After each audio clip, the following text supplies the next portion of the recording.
I'd like to turn now to the right and the duty to follow conscience. God has given us the ability to freely pursue and find His truth and goodness for ourselves. It's also our human destiny to live in harmony with God. And so in that light, Vatican II says in Dignitatis Humanae that, and I'll quote here, everybody has the duty and consequently the right to seek the truth in religious matters, so that through the use of appropriate means he may prudently form judgments of conscience which are sincere and true. We find that in Dignitatis Humanae, paragraph 3. There are two things I want to pick up here. The first is that conscience leads to judgments. Conscience is not a matter of blind choice. It's not about reflex actions. It's not about instincts or feelings. It's about judgments. And certainly, as Gaudium et Spes says, and I'll quote here, the more correct a conscience prevails, the more do persons and groups turn aside from blind choice and try to be guided by the objective standards of moral conduct. So conscience is more deliberate than blind choice. It's a moral judgment about ourselves, our actions, or as the Pope puts it, conscience is a practical judgment. It's a judgment of what we must do and must not do.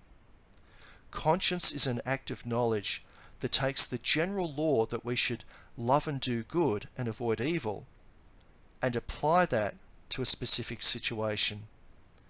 Conscience, in other words, takes a particular practical situation and assesses whether one course of action or another is in conformity with the truth and goodness of God.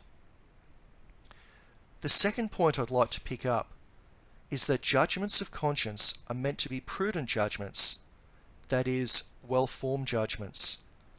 John Paul II says in Veritatis Splendor 64 that we are called to form our conscience, to engage in continuous conversion to what is true and good.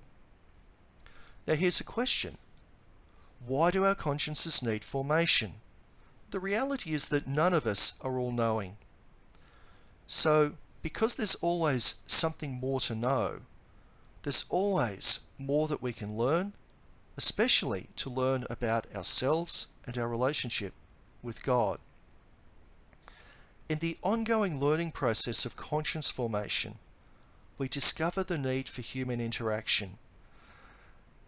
In Gaudium et Spes, Vatican II makes the vital point that loyalty to conscience brings people together. It joins people together in seeking the truth. And in Dignitatis Humanae, Vatican II makes another complementary point, that the search for God's truth by conscience isn't a solitary activity, it's a social activity.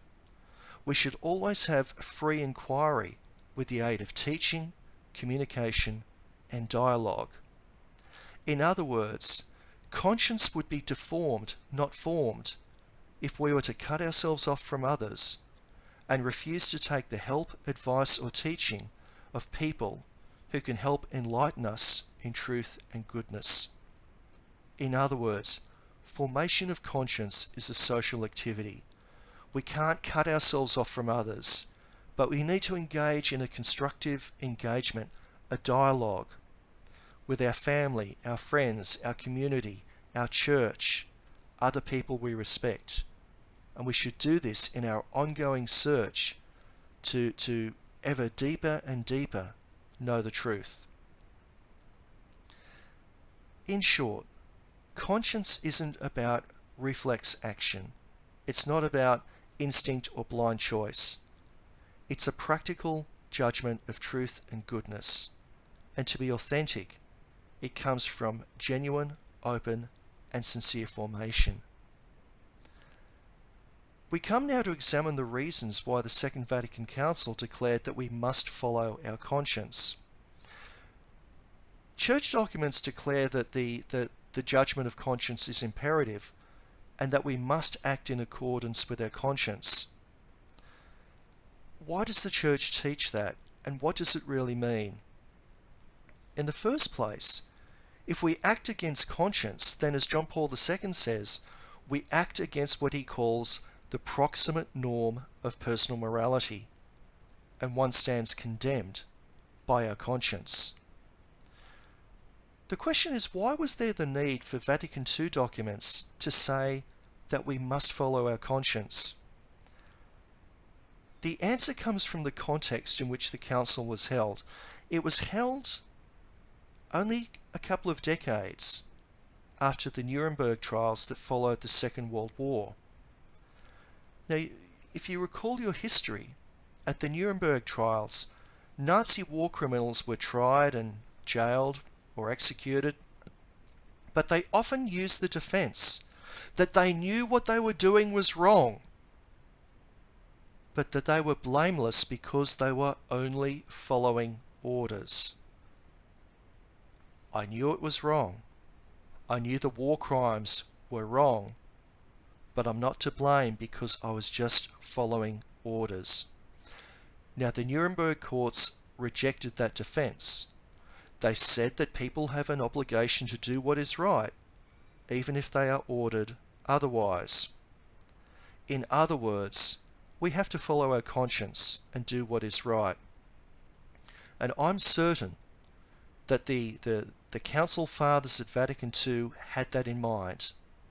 That the Nuremberg trials, which had not even happened a generation ago, led the Council Fathers to say that all people are obliged to follow and act according to their conscience.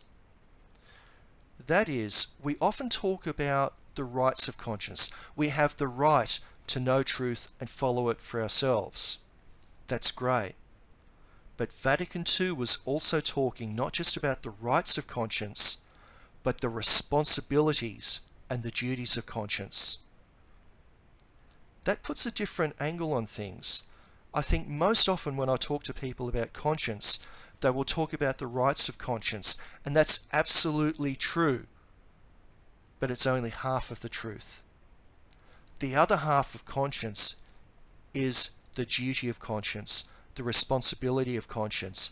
Yes, we have the right to conscience, but we have the responsibility to follow conscience and to do what is right.